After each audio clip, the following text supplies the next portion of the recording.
I remember the first time I had to explain journey management to a VP. She nodded enthusiastically. I mean, the kind of nod that says, yes, yes, yes, of course. We're totally customer centric. Except they weren't agreeing. They just didn't know what they were agreeing to.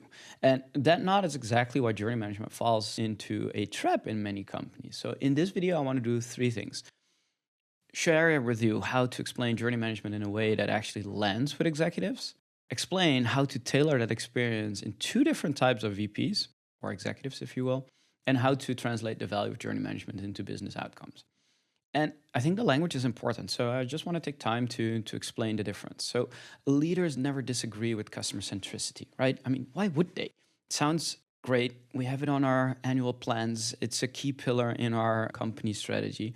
It's a safe bet. But journey management isn't a belief. It's an operating model shift. And the moment you show what it actually changes, that nod starts to fade because like, okay, that's big, that's huge. All the data needs to be there. It's creating friction, basically. Here's the real tension that I'm seeing. So leaders do not object necessarily to journey management. Like it's a better way, it's clear. We're aligning our teams with the customer journey. It makes so much more sense. But the implications are not known and are usually unknown. So nodding is easy, but then putting it in practice is hard.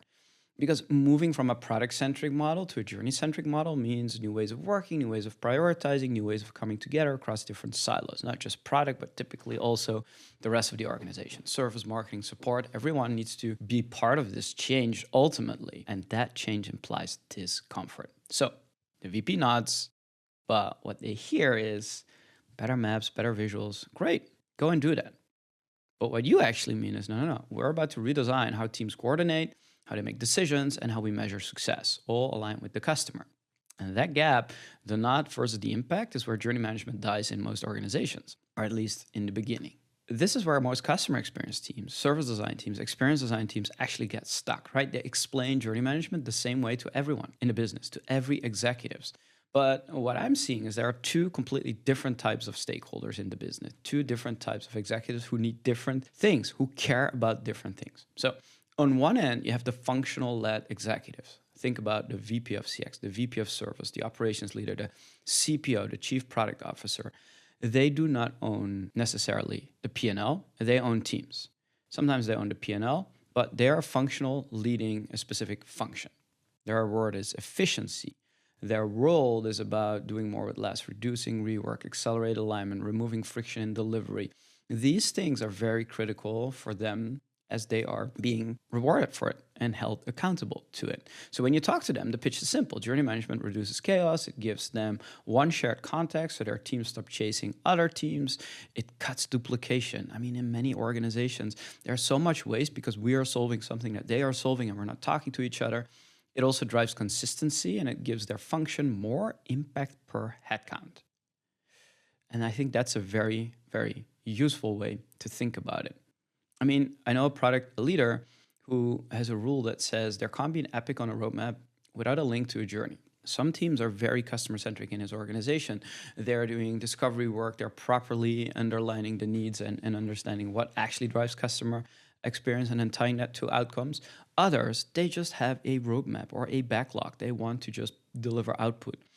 But all of them have to find a way to the journey. In some cases, that team says, okay, well, my epic probably links here in the customer experience. For him, that's good enough. As long as we're helping the teams move forward and giving everyone collaboration around the journey, helping to create more impact per headcount because we're not doing the same things twice or triple in our organization. The functional executive. Then we have the P&L executive. Think about in a bank, like it's the person who owns the cards business or the mortgages, or it's a GM of a specific product line. They own revenue, margin, retention. Their role is growth or churn prevention. Their job is to acquire more customers, retain customers, reduce churn, and basically fix the revenue leaks, so make the whole system work better together. And when you talk to them, the pitch should be different. Journey management becomes the system that reveals why customers drop, where conversion breaks, and what friction actually costs. Which changes will move the financial needle for you, the GM, the executive that owns the P&L. It can be about productivity, right? Doing more with less, but it can also be creating growth opportunities. And that's where the real value of customer experience comes in. Bill Stakos recently said, like, if you're doing 10 billion in revenue, your customer experience team should do 1 to 2% impacting that revenue, right? They are supposed to do 100 to 200 million of revenue growth impact. That's the impact a customer experience team alone should be having. And that's where journey management typically starts in an organization. So what we need to do when thinking about talking to business leaders, talking to executives, we shouldn't just sell it and talk about journey management the same way we talk about it to our peers on the benefits of being customer-centric. No. The irony is customer experience and service design teams are incredible at walking in customer shoes, but when it comes to putting on the business stakeholder lens, walking in their shoes, we forget to apply the exact same skill. It's really crazy. We pitch journeys emotionally. Executives often think economically, right? There's a big gap. So the VP hears NPS, but cares about retention. We talk pain points, they hear cost, right? We talk about customer empathy and customer centricity, they hear resource allocation. The language is so different. To sell journey management, you need executive empathy, not just customer empathy, because it will be talking about different things at different abstraction levels. So here's the definition that finally lands. Journey management isn't mapping, it's a coordinating system. It creates the structural shifts.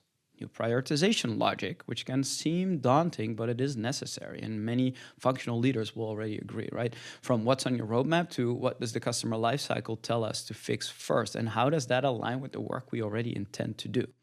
It's a new coordination model from vertical decisions to horizontal alignment across teams. And it doesn't mean like all teams. You can say, hey, there's a couple of teams in this particular value stream, in a particular part of the agile organization that typically don't talk to each other, but they all serve the same customer experience. How do we make that happen? And it improves or it creates new language, right? From customer experience deliverables or reports to business outcomes through being customer-centric. It's such a big difference. And yes, this threatens the existing habits, the KPIs and the ownership patterns. And that's why the nodding stops when the implications are starting to show up of like actually trying to do a horizontal alignment across different teams. So here's the VP safe version that you can actually use if you do a broad pitch. You could say journey management helps us to see the entire customer lifecycle, align the different teams on high impact opportunities, and stop work from happening in silos, okay? So that is a better definition of just focusing on the customer experience, and then tailor the payoff. For the functional lead, it's reducing work and accelerate execution, more aligned teams. For the P&L owner, it shows where growth gets stuck and what to fix first. Acquisition, retention, monetization, churn prevention. It's the same system, but it's two translation. And that's what makes it land. So my conclusion is, if we go back to the original story, right? The VP would nod because she agreed with the principle of customer centricity and then stopped nodding the moment she understood the operational shift behind it, which can feel daunting. So if you explain journey management as mapping, obviously leaders will nod politely and change nothing because it's still rooted in the same thing they already know.